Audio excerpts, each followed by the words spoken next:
When it comes to weight loss, no two people are the same. That's why Noom builds personalized plans based on your unique psychology and biology. Take Brittany. After years of unsustainable diets, Noom helped her lose 20 pounds and keep it off. I was definitely in a yo-yo cycle for years of just losing weight, gaining weight, and it was exhausting. And Stephanie. She's a former D1 athlete who knew she couldn't out-train her diet, and she lost 38 pounds. My relationship to food before Noom was never consistent. And Evan, he can't stand salads, but he still lost 50 pounds with Noom. I never really was a salad guy. That's just not who I am. Even through the pickiness, Noom taught me that building better habits builds a healthier lifestyle. I'm not doing this to get to a number. I'm doing this to feel better. Get your personalized plan today at Noom.com. Real Noom users compensated to provide their story. In 4 weeks, the typical Noom user can expect to lose 1 to 2 pounds per week. Individual results may vary.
Back to the Holosky Podcast. We are your hosts. I'm Steven. And Kyle. And it's Monday, Holocult. So you know what that means.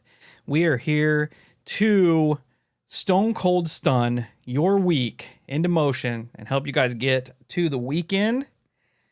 Kyle is bringing us back with part 3 and the final entry into his Cult of the Black Cube Saturnian journey, which has been a banger. I'm excited to get into this. It's crazy. It's definitely crazy. It's going to be wild. Once again, I exited a lot of the information out because it is very in-depth and, frankly, scary. He doesn't want you to accidentally summon Saturn. That's what he's trying to say. Yeah. That's pretty much it. Or purposely summon Saturn, for that matter. That's also probably true. But before we can accidentally summon an elder deity, I don't know how stunning a primordial entity would go. Not good. I don't think it would be very good either. Not good. I feel like it would be the equivalent of us continuously trying to stun a brick wall. Yeah, only the brick wall destroys creation. Right, exactly. But yeah. Before we can do this, before anyone can accidentally or on purposely summon Saturn, we got to get through the business, right? The business. So check us out at all our socials: Facebook, Instagram, YouTube, Twitter, TikTok, Discord, Reddit, wherever else. Search up the Holosky Podcast. We will be there. Come join the community, be part of the Holocult, and help spread the word. If you have a paranormal encounter you would like for us to share on a future listener experience show, Kyle's got some details for you. It's pretty easy.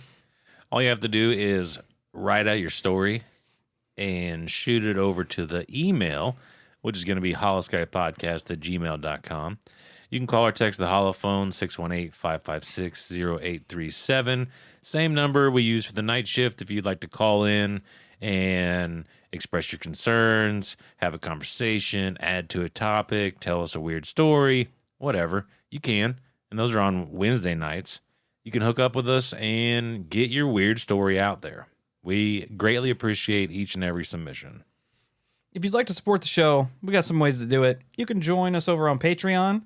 where there is a backlog of extra episodes. You get ad-free episodes, our regular episodes early, future coupons to the store, stuff of that nature. You can go over there, check it out if that's something you want to do.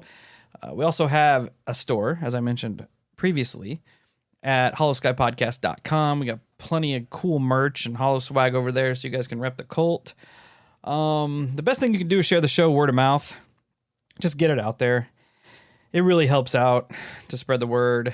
Grassroots forever. You can also go to wherever you catch your podcast and leave us a 5-star rating and review. If I find it, I will gladly shout you out. Today's 5-star rating and review comes to us from Silver Crow 2K. Silver Crow says, enjoy the podcast, 5 stars. Appreciate the episodes and how you guys tackle each subject. My impression, there's more out there than we know, so we have to keep digging.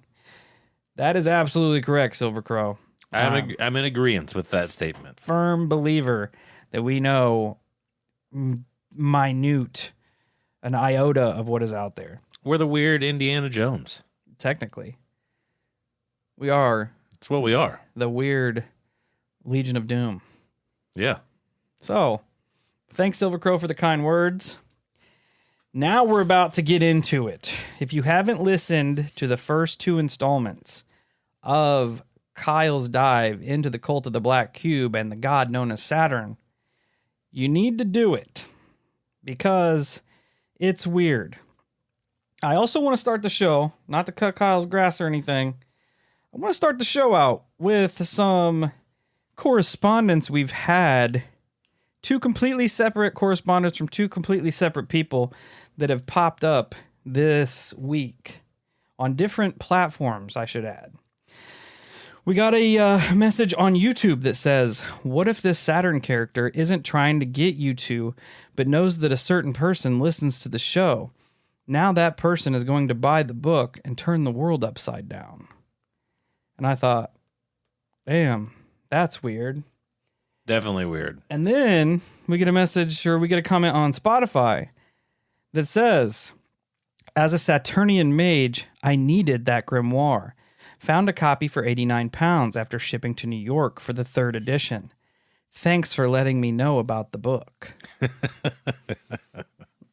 Kyle has inadvertently started the undoing of existence. Well, I wouldn't go that far. We will see. I wouldn't go that far.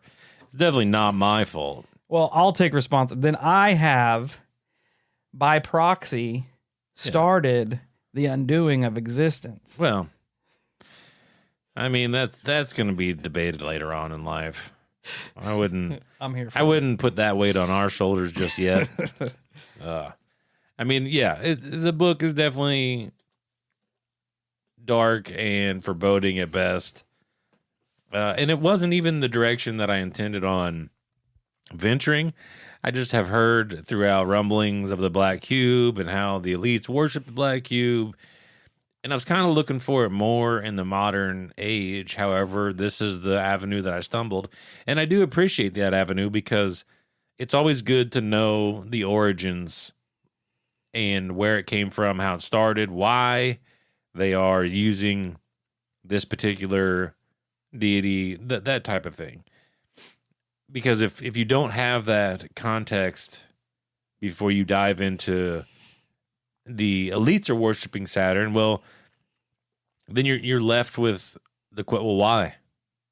You know what I mean? Like you don't comprehend why they're doing it. So I do appreciate, and this is the last episode of this book, and I will probably revisit the Black Cube later on in modern times and how it's being applied by the elites of the world today, so on and so forth. But for now, this is where we're at. Yeah, whatever this entity is has to be powerful if the powerful here on Earth are devoting time and energy and intention to it. Oh, for sure. For sure. But with that being said, we're going to start with a little bit more of the origins of Saturn. His father, and this is per the mythology of it, his father is Surya, Surya, and he is a solar deity. Saturn's mother is Chaya, or the goddess of shadow. You have a nocturnal solar deity. And that is why, like, those two combinations are why Saturn is known as the Black Sun. He is that of a nocturnal solar deity. He is also the brother to the death god Yama. In old text, when he was born, his gaze, which is to always be feared, fell upon his father, which caused an eclipse. I gotta interject here and say the timing is very weird and bizarre that you managed to dive into this. Yeah. The Black Sun during An eclipse. Total solar eclipse. It's definitely weird.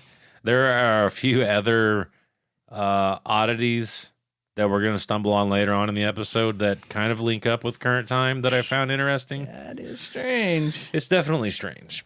Definitely strange. A few descriptions of Saturn are rather interesting.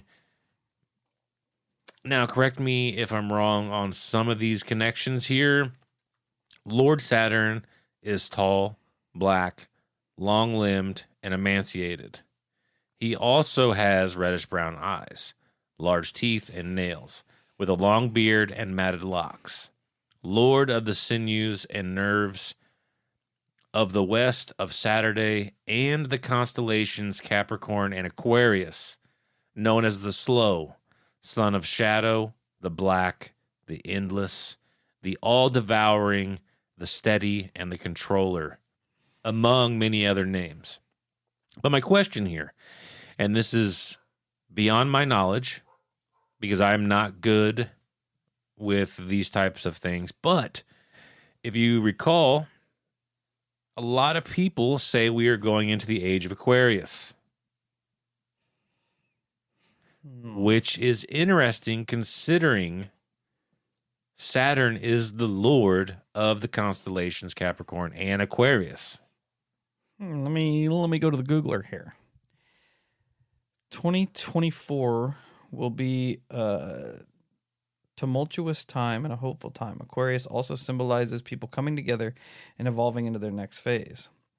I hope we're ready for a challenge put before us to wake up out of our three-dimensional, ego-based stupor into the next phase of growth into beings of five-dimensional spiritual consciousness.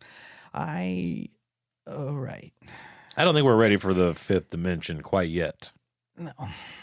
But, 2024 seems to be a lot of Aquarius stuff. Yeah. So, I don't know. But I and it doesn't mean that it's going to be all doom and gloom, but it is interesting that he's connected to the age of Aquarius in that regard. And a lot of people have been talking about how we are fast approaching the age of Aquarius, which is supposed to be that of enlightenment and great things for humanity. However, this is an interesting statement to me. Like I said, doesn't mean doom and gloom. I just figured I'd point that out as very interesting. In the next section, Arthur gives an interesting warning. It's in regards to searching out teachers and the occult. It's also worth noting the mention of respect for these deities, which is strange considering I talked about that at the end of our last night shift. Yeah. Yeah, that is weird. However, a similar warning, like we heard from the guy on TikTok that worked with demons, if you think you're going to work with these entities or even demons and think that you can bully them into giving you power, you are out of your mind. I'm going to quote this because it's pretty well written. The pig who is fed by the farmer probably feels empowered, but the pig will never become the farmer, even though it might eat the scraps that come from the farmer's table. And I feel like that's a pretty decent analogy for people that dabble into some of those lanes. That is a good one. Furthermore, if you acquire favors or power from a spirit and the bill isn't paid upon death, then the payment will be taken in the form of consumption. You will be consumed upon your death as payment. Which Essentially foot the bill for the shit that you got that you didn't make good on. is strange considering that Dr. Moros apparently died in a mysterious way. It makes you wonder if he made good before he passed. Oh, for sure. Because like you said, he passed from mysterious circumstances. And that's one thing that I wish the book would have elaborated more on, were his personal experiences in dealing with said deity. And was it too much of a bill in the end? Or was he unable to mitigate Saturn's gaze, essentially? And he fell victim to what he essentially promised himself to. That's a frightening thought. Yeah. To not be able to pay the piper, so to speak. Yeah. Yeah, absolutely. Like Arthur even says, spirits and gods are not projections or egregories. By assuming they are, you may very well be falling into this trap. So basically, don't write a check you can't cash. Yeah, one thing I will give him just from hearing you talk about Dr. Moros and the grimoire itself, he puts tons and tons and tons of warnings in this thing. So if you go into this and you surpass and you do make contact, that you only have one person to blame. Oh yeah, that shit is on you 100%. He cannot express enough. Like, before you make this decision, you need to think on it long and hard, because it's almost like once you go down that road, you can't go back. There's no turnaround. But it's interesting to sit and read Arthur's work. He talks so matter of fact about it all, kind of like the TikTok guy did, explaining how it's up to you to choose the right spiritual path for yourself. An odd suggestion for a book of this nature, in my opinion, saying that if you're looking for a path of a deeper connection to the supreme being, you may want to try Sufism or Bhakti yoga, which is, to me, it's interesting that it reminds me so much of the guy from TikTok. How he was not forceful in his depictions of the path that he's chosen. He's like, you need to pick what works best for you, even if it is working with angels or it's working this or doing yoga. It's very interesting how these people, because you would think that like the overselling Satanist would be like, no, it's my path or no path at all. It is the way that it is. They're just so controlling of that, because they want you to be a part of their narrative. Whereas these people, who I do find far more convincing and far more honest, they 100% suggest finding your path, not my path, your path. Do your thing. Yeah, it's almost like it has to be completely consensual. Yeah, I think there's a lot to that. The decisions have to be yours.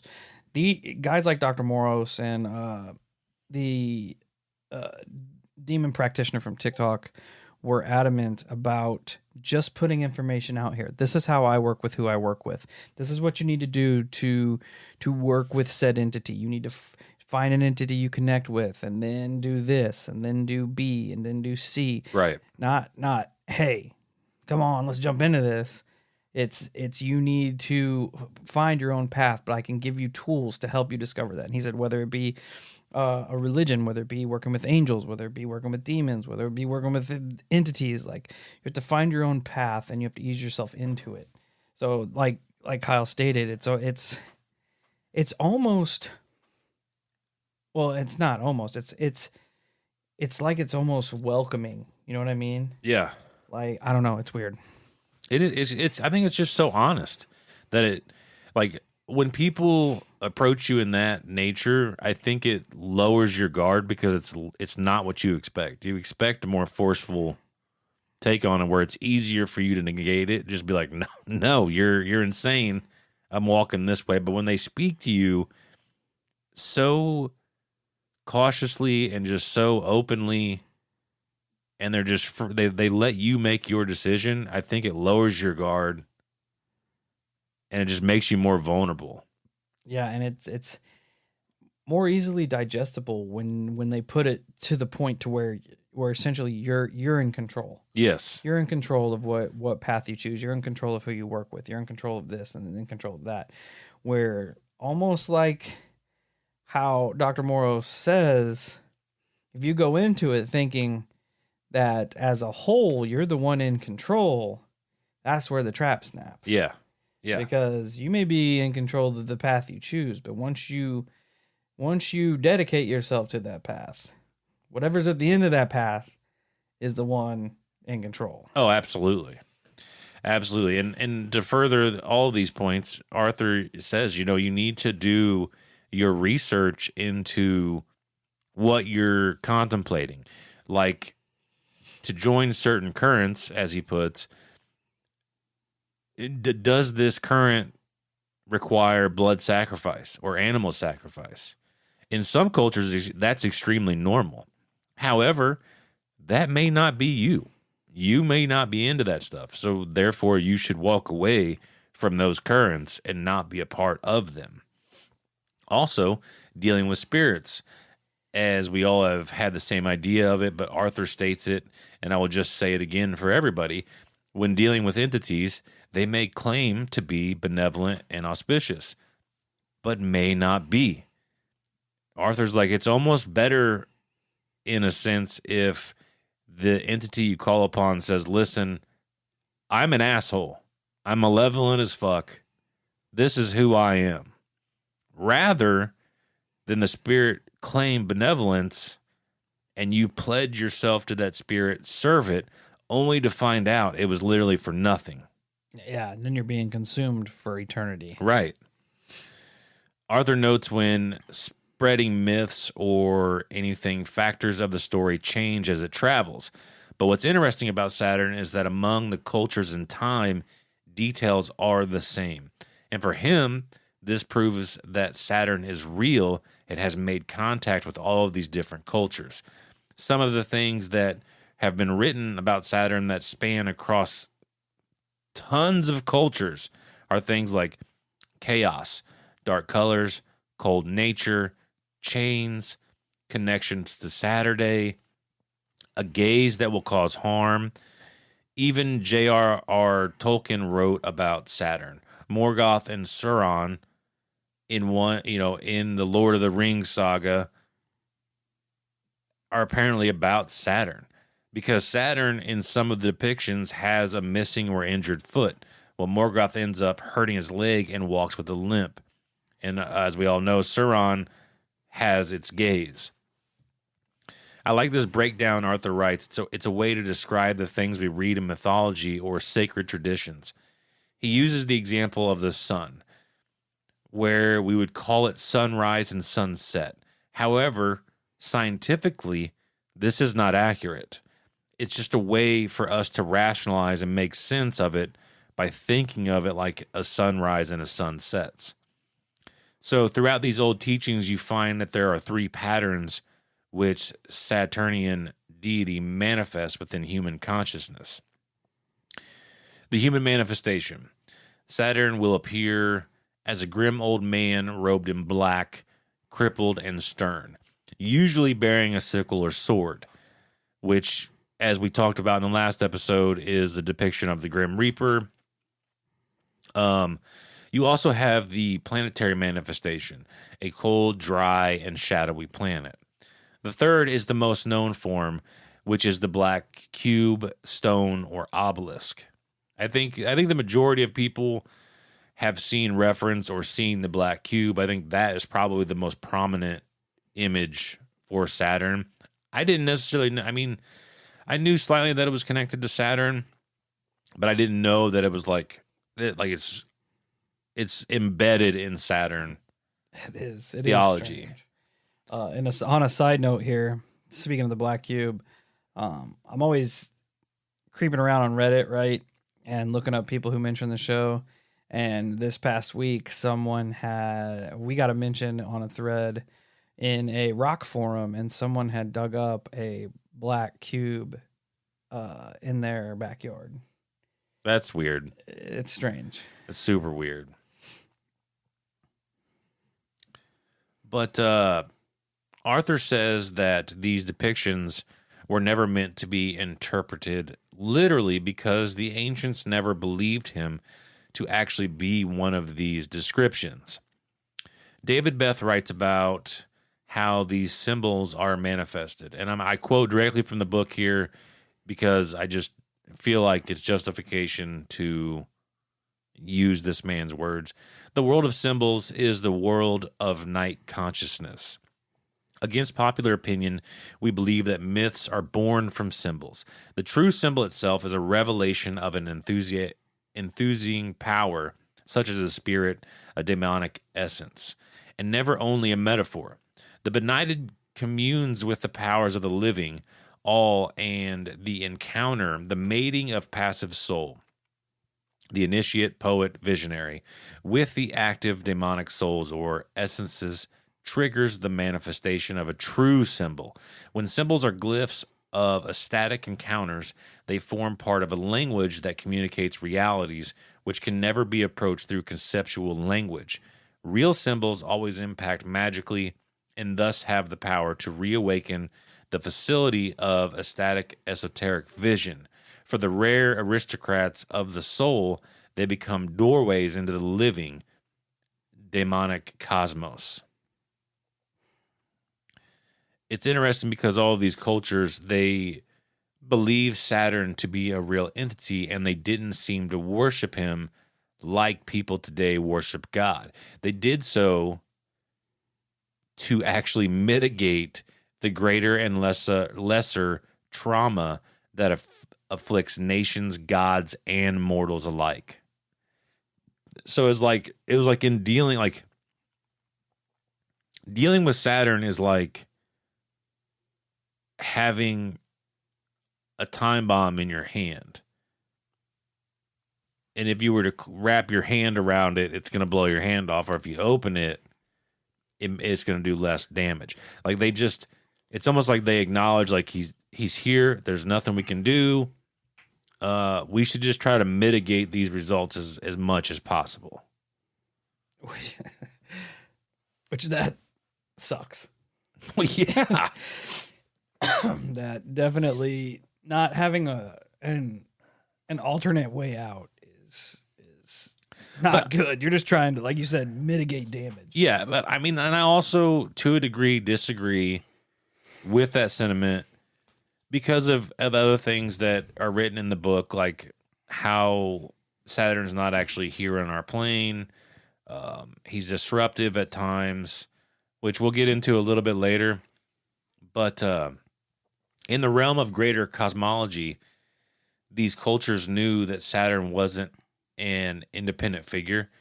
As stated in the first episode, Saturn was of a greater tradition, that of chaos. In mythology, before cosmos became a being, there was something else. Chaos, which appears in many cultures like Indo-European, Sumerian, Afro-Semitic cultures of the Bronze and Iron Age. Apparently, it's in the Bible as well, from Genesis, where it's described as darkness and water, and Jehovah brings light and shape.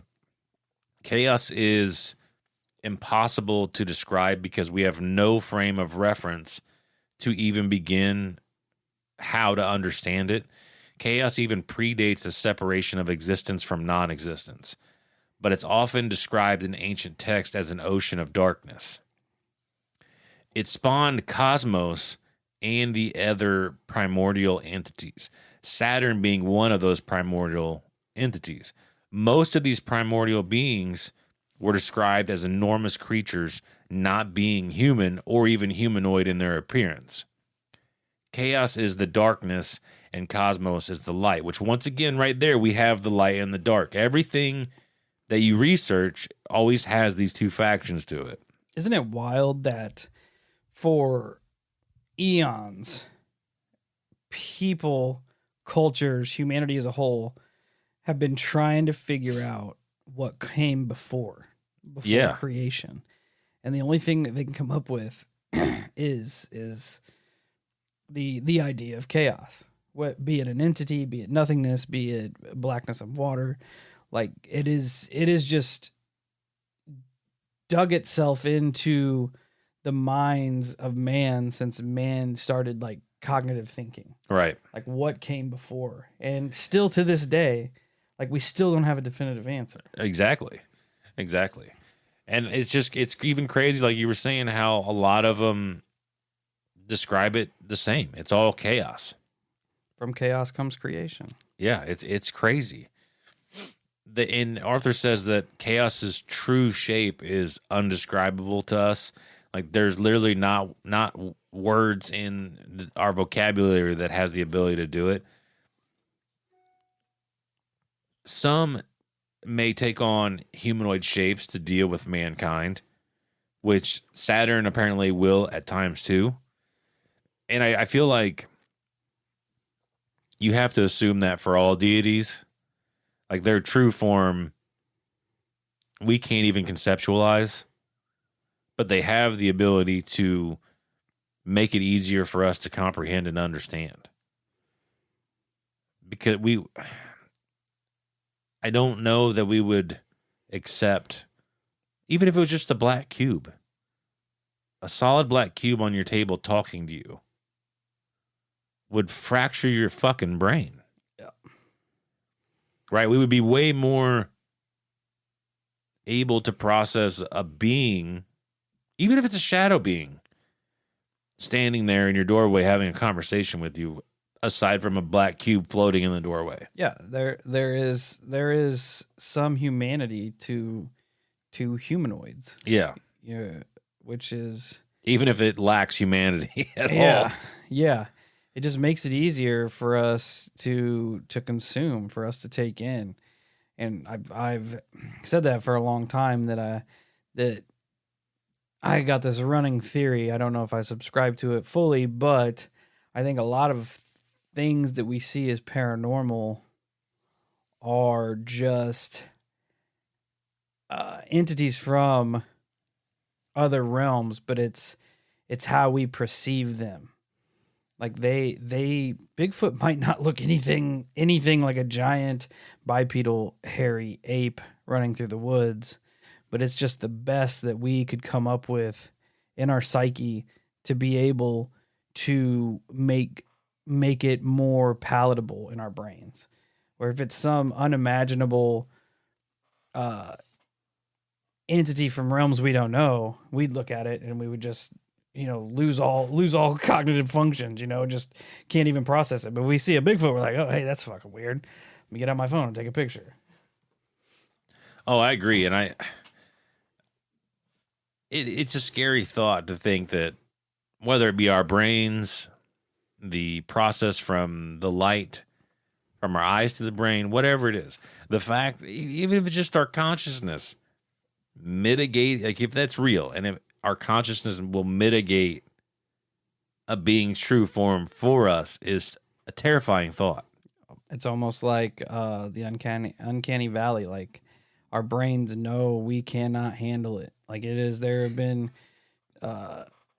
centuries of people that have dealt with these, and the results are so terrible that deep in our DNA, we have evolved to the point to where like we make them better. We make them to where we can take them in, which is terrifying. Yeah, I agree. I agree.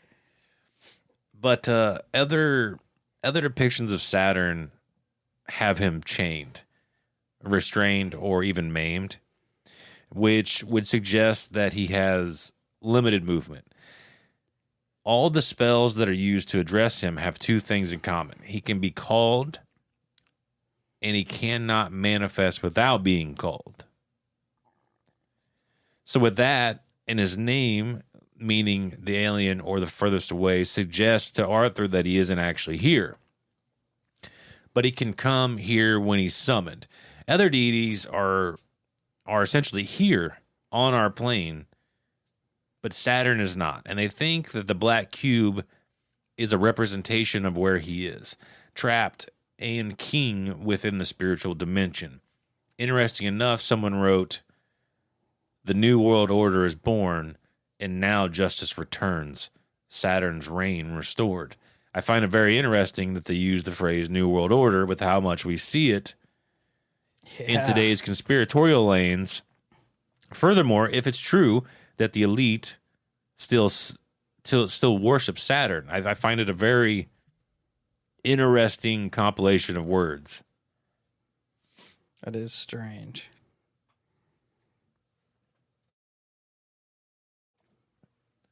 So actively, it's theorized that people may actually be attempting to free the imprisoned Lord. And that's which could directly be a correlation to the reference New World Order.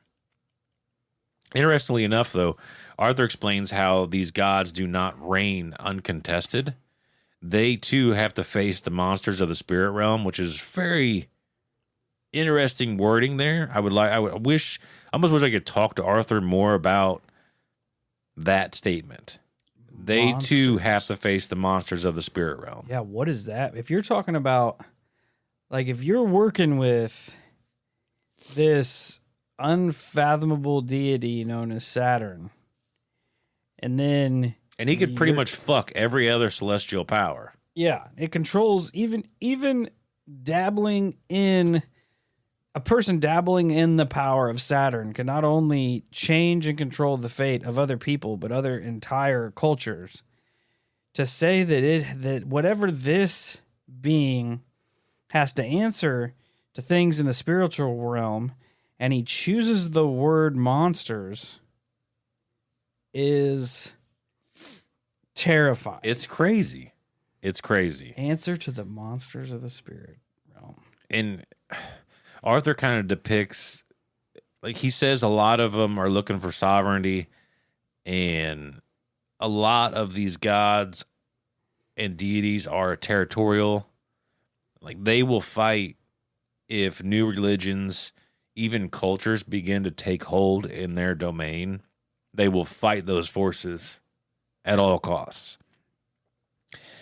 Which is kind of crazy, like, when we talk about how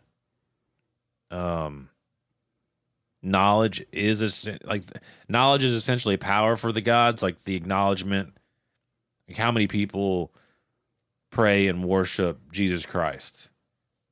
And that essentially could be a power source for Jesus Christ.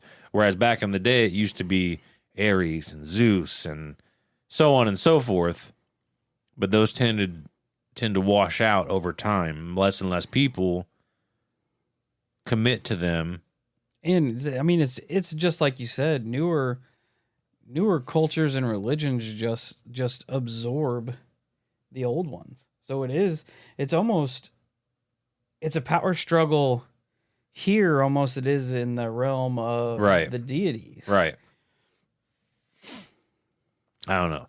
All of it, like, and I know for some people this might not slap too hard, but for guys like me and Steve who are big into mythology, it's right up our alley. Like, it's fun learning about all this stuff. But it's crazy because from here, Arthur starts to go into the path of Saturnian, and it's just guarded with warnings. But this is an interesting phrasing to me, and me and Steve talked about it earlier, but he says, if you intentionally attract him and do not have the proper offerings, you're essentially up shit creek. Also, if you choose his path, you are declaring war on the powers that have imprisoned him, a deliberate rejection of the ruling cosmic order. But I find it interesting that he uses the phrasing, if you intentionally attract him and do not have proper offerings, he's going to fuck you up, which means that you can unintentionally attract him and will not have to pay the toll, so to speak, which, like Steve pointed out off air, it's kind of what Arthur did. And maybe that's why he didn't have to pay the toll. Yep. It was essentially a failed ritual, but putting it out there, Yeah. kind of like, hey, Saturn was probably sitting on the sidelines and sees Arthur reaching out for something, for help, essentially. Yeah. Help from any god that will listen. And Saturn's like, you didn't ring the right doorbell to get to who you need to talk to, but Yeah. you were a block over. You And rang mine. Actually, I didn't even think about it like that, and we'll get to it probably here in a minute, but that does come into play in just a minute now that you word it in that context. But it's also interesting not to overlook the fact that if you side with Saturn, you are declaring war on all of the powers that have imprisoned him, which is the current ruling cosmic order. Very, very fucking interesting statement there. But it's crazy because even with all the warnings that are in this book that have been written throughout time, there are people still to this day that worship him. Apparently in India and Haiti, they still actively worship him. Some believe that the Roman cult of Saturn has survived. It's even linked to many ritual murders, government conspiracies, even alien abductions. You have 2 recent lodges that get named in the book, the Brotherhood of Saturn and the Order of Nine Angels. So they are actively continuing on today. And Arthur kind of elaborates on how Saturn revolt will not be of brute force, but of subtlety and cunning. It will be carried out by the spiritual planes as well as the corridors of power.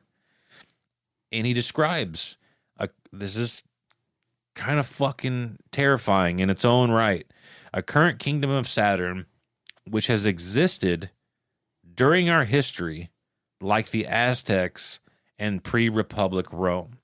But a current kingdom might look like a powerful state where there are cameras in every room, watchers on every street. People have gladly surrendered their civil liberties and dignity in exchange for safety and security. On the other hand, it could also manifest on the opposite and have a dissolution of the civil powers and a return to a more or less tribal living. But I find that first description terrifying. Yeah, Because he almost describes current times. Yeah, it's right now.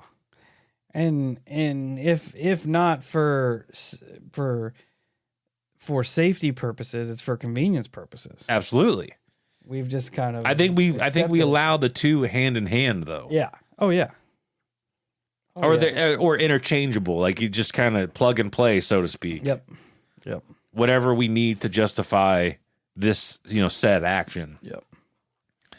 But when one chooses the Saturnian path, you will apparently gain insights that many could use and would use. As an example, you may suddenly see things clearly, spiritual energies and entities. Your instincts will become sharper. You can deal with your peers better by seeing their hidden agendas. Unspoken conversations are now heard and understood. The acolyte becomes aware of harmful energies, mundane and supernatural. Your esoteric skills will improve. You will also have some degree of good fortune, and more importantly, being able to mitigate the bad fortune. But the cost, since the black gnosis is so heavy, you will now carry it and will face sorrow, depression, resentment, even suspicion. So you might be successful at work, but all of your friends will begin to look suspect to you. You'll just altogether ruin that friendship because of suspicions. The little flaws in your romantic partner are now inescapable. Old injuries begin to flare up. Fatigue can also be a big problem. Some of these, because it sounds like a pound of flesh, essentially. It's tit for tat. But Arthur claims that some of these effects, which we talked about it earlier, it's not about Saturn being a god of fortune for you. It's about mitigation with Saturn. And so Arthur says a lot of these effects can be toned down through devotion to Saturn. That's how you mitigate it. Same goes to working with Saturnian magic. And a good example of what could happen here by Arthur. So say someone approaches you. Hey, Steve, I got a really good business deal for you. But I need money to get this deal off the ground. You're like, cool. I'm going to get you some money. So you go to pray. You pray to Mercury. And you're like, Mercury, I need some money, dude. This guy's got a good business deal. And let's say Mercury usually comes through for you, but this time he fails. So at a pure desperation, you're like, all right, fuck it. I'm calling on the big guy. Yo, Saturn. Kyle's got a deal for me. I need some cash, dude. And Saturn accepts the deal. But it comes at a cost. So the money you needed, you get. But not in the way that you wanted or intended. You actually find out that a family member has died and you're now able to claim their inheritance. So there is a very up and down, because it's stated, which is what I was going to come back to, that Saturn, he's almost like the catch-all deal maker. He will take essentially any deal. If other gods fuck you on it or fall short on it, Saturn will come through. But you got to know, you got to remember, it comes at a cost. Yeah. There is payment for that. And that falls directly in line with what old TikTok dude was saying. Like, if you're working with this entity for monetary prosperity, he said, you're not going to wake up one day and find a box of money at the foot of your bed. He said, it doesn't work like that. Right. He said, you have to devote your time and your energy to not only like essentially worshiping and paying tribute to whatever this deity is. He said, but it comes at a cost, because the way that this works, it will present itself an opportunity to you. You have to take that opportunity. He said, and then you have to work 110% toward it. If you have to cut out relationships in your life to get better at this job to make more money, he said, that's how that's going to work. He said, you have to devote yourself not only to the deity, but to the opportunities it puts forward for you, or else it's not going to work that way. Right. He said, if you think you can just give it 50% toward this opportunity, he said, it's not going to work. He said, that's not what devotion is. You have to put yourself 110% forward. Well, that's not the making of a good deal either. Like, it's not having a good partner in the deal. You're like, yo, dog, like, I got all these opportunities for you, and you're like, Yeah. Yeah.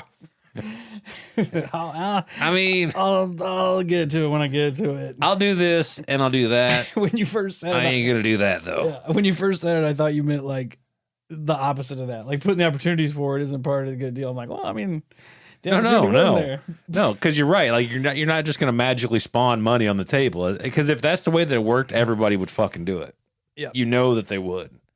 But the fact that it's allowing more opportunities to be presented to you, and you're just gonna be like, I mean, I know that like we agreed on $1 million, bro. Like, why I gotta wash dishes? Yeah, why do I gotta work for it? Yeah, I'm not trying to wash dishes. And TikTok guy said, he's like, you have to understand what you're dealing with too. He says a lot of these are tricksters, a lot of these are pranksters, a lot of them will throw things in the way to thwart you keeping up your end of the bargain.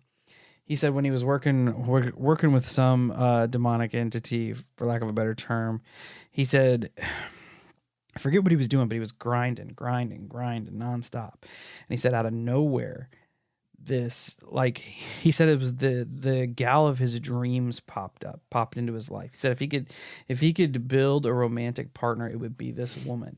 And it said she demanded every second of his time. And at first he thought it was super, super cool. Like, oh yeah, you know.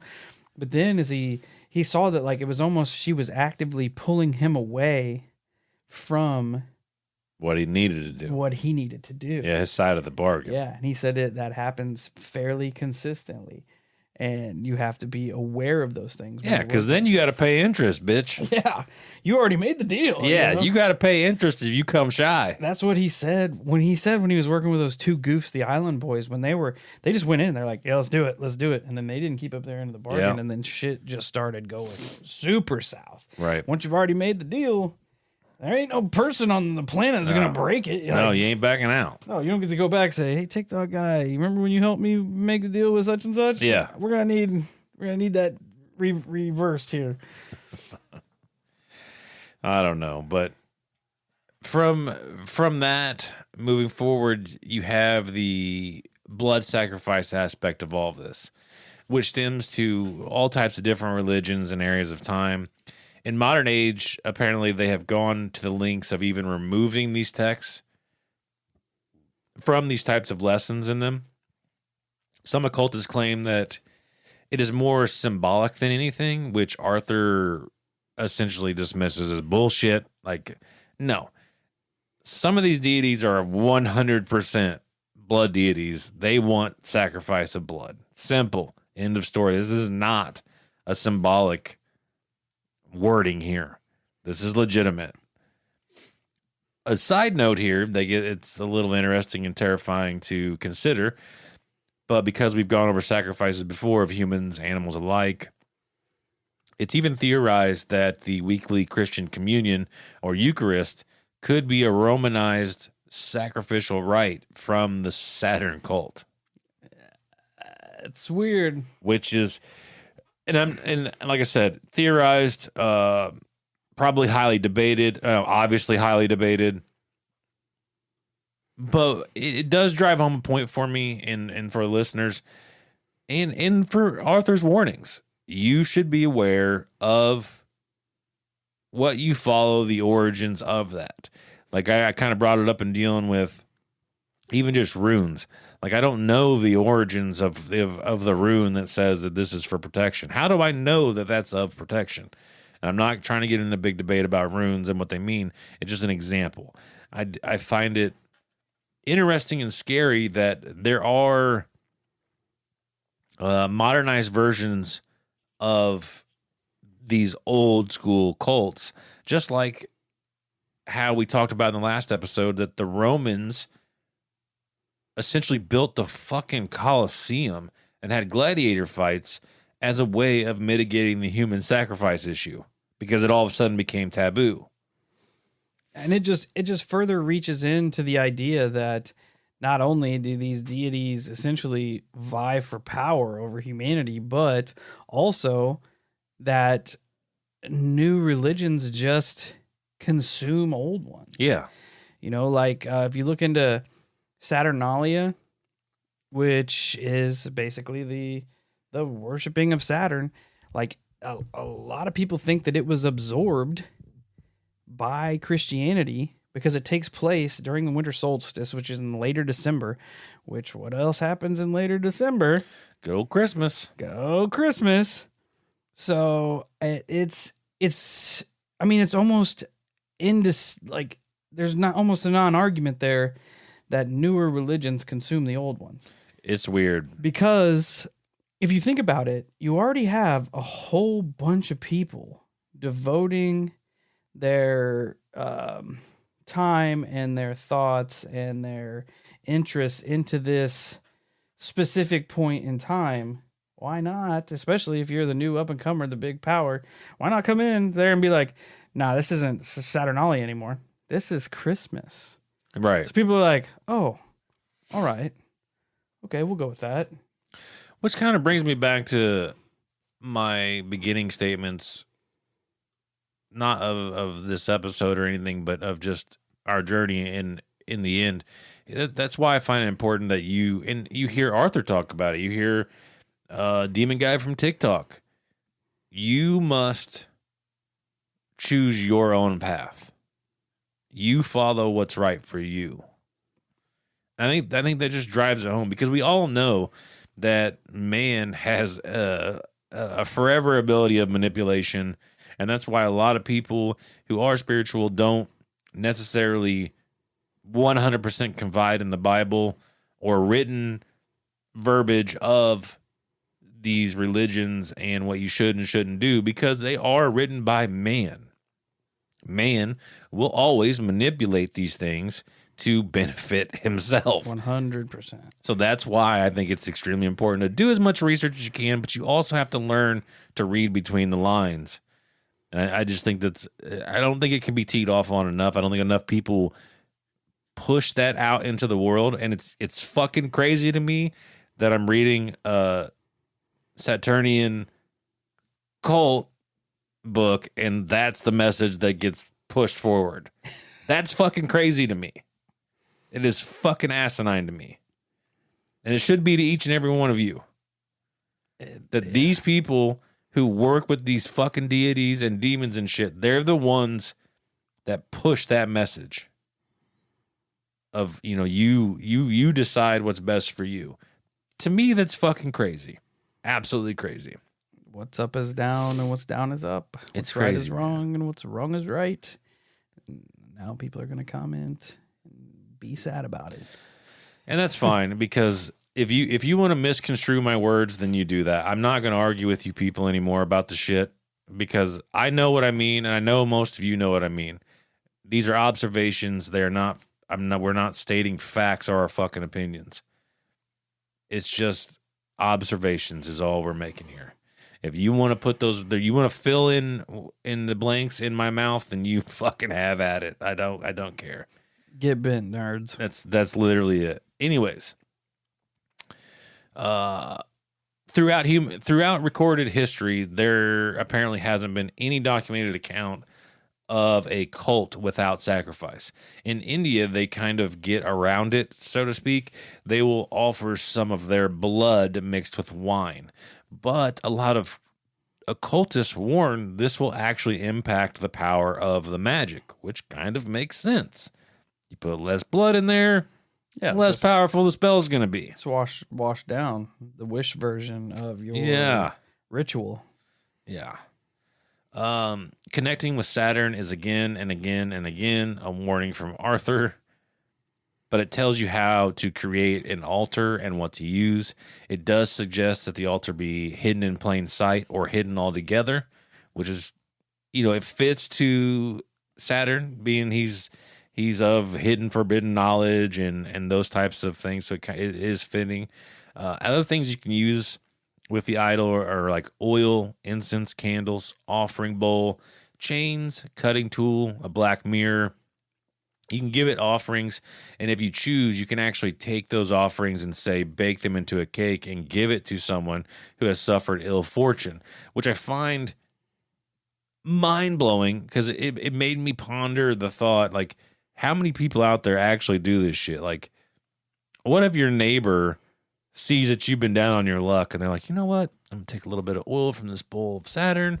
I'm going to put it in this cake and I'm going to give it to Steve, because Steve has been having a real fucking bad week and he needs some good fortune in his life. I will guarantee there are more people out there that are like that than we are comfortable admitting. Oh, dude. And it doesn't, I'm not saying particularly Saturn. It could be any deity out there. Yes. On that note, it also goes the opposite direction. Yes. Yeah. Hey, Steve and Kyle are having a good run. Let me take some of these things and put them in a little cake here and see if we can't knock them down a notch. Because we were warned a couple years ago. I remember. Not to accept gifts, especially consumable items, from people in the ether, because there were specific people or entities out for us, I should say. That's all I'm going to say on it, because we agreed. I know we've talked about it before, but we're not going to get into details because we agreed with the person who gave us the warning. We will not talk about it, but that we are just not to accept such, because there is a lot of negative energy that was being sent our direction. It's weird, man. And we feel it. It's weird. I don't know. It's just a mind-blowing thought that is a fucking reality. It's crazy that you and I have enough effect on people's lives that they want to put their energy and intention into making our lives worse. That does suck. That's fucking crazy to me. That sucks. Get a hobby, first off. Yeah. Second off. And a job. And just listen to a different show. Oh, I agree. You don't need to be big mad. You don't need to bake us a fucking sadness fucking cake and send it to us. It's weird to think that could be a reality. Yeah. It's I don't know. Anyways. Yeah, it made me think about it when we were talking about it. Like, if you can send good, you can definitely send the bad. And we've been warned about eating the bad. Yeah, absolutely. We have. That's a reality. And that is weird. A weird connection there. But when you're trying to connect with Saturn, you will most likely begin to have dreams about or even have visions of Saturn. You can also have dreams of symbols, vivid colors, objects, animals associated with Saturn, or even about places and characters associated with Saturnian current. Your state of mind will alter at some point. If you're normally a positive person, you may begin to become more cynical and depressed within a short period of time. But it's described as the bad before the good. It's bizarre to hear all of the hidden little things that people do with these deities, like wear chains or give charity in his name. And if you give charity in Saturn's name, it's a requirement that you do it in as anonymous as possible. That's strange. It is, but think about that. Think about how many charitable donations out there that are linked to deities. Yeah. There's also explanations in this book about how to initiate yourself with Saturn all the way to the rite of chains, which is to give your soul and attach yourself forever to this deity, also promising all future selves to this being.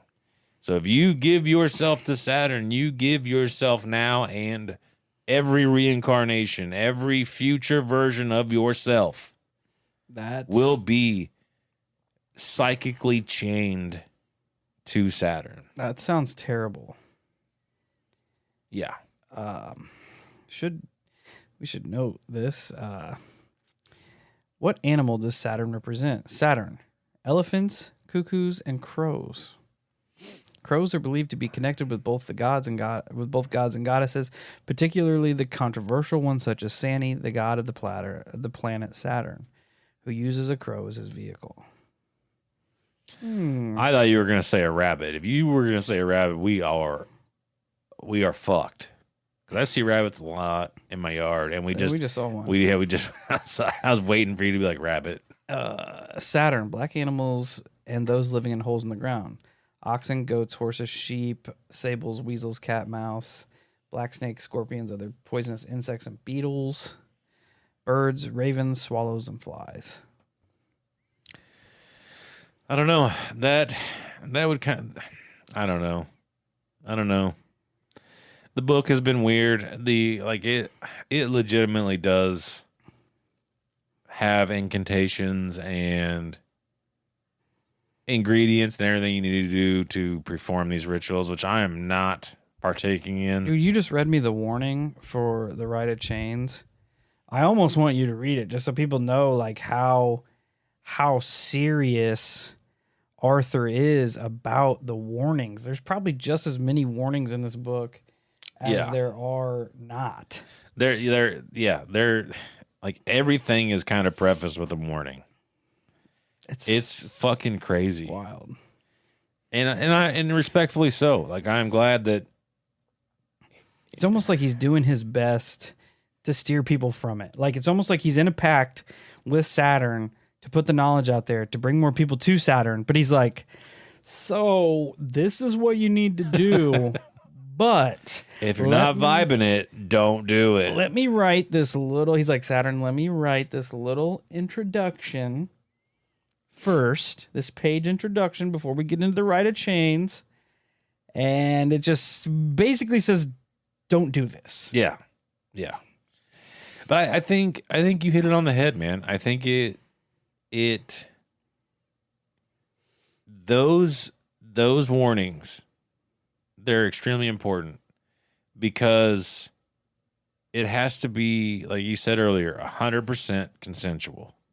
It has to be, the deal has to be understood fully on both sides of the coin for an interlock. Which makes me wonder about our friend, the Saturnian mage, who said, I needed this book. But did you, though? He said he did. Well, I mean, if you go to Saturn and are deciding to thrust existence back into chaos, remember who put you onto the book. So maybe we can sit outside the chaos. Yeah. Yeah. Yeah, that's about all I got on her. That'll be the end of the book, but the beginning to later on, maybe chasing down some of the modern versions of it. It has opened a very strange realm here in the Hollow Layer. When me and Kyle were getting together and talking about it, looking up stuff, it has, we stumbled down some weird paths. Oh, absolutely. I should say. Again, excellent series. Excellent series. It was awesome. I hope everybody enjoyed it. Check us out at all our social medias: Facebook, Instagram, YouTube, TikTok, Twitter, Discord, Reddit. You know the drill. Hope everybody has a good, safe weekend. On that note, thanks for kicking it with us. Stay safe, stay weird. And I didn't really have a little catchphrase at the end here, so I'm going to read something. I'm going to quote a person who reviewed this book, and they started it out like this. To begin at the beginning of any book is a risk. Perhaps we are taught to assume otherwise, because it makes it easier to perceive things in a straight line, beginning, middle, end. Text sandwiched safely between two covers. But in some libraries, older books were or are chained in place to protect them from theft or to prevent them from escaping.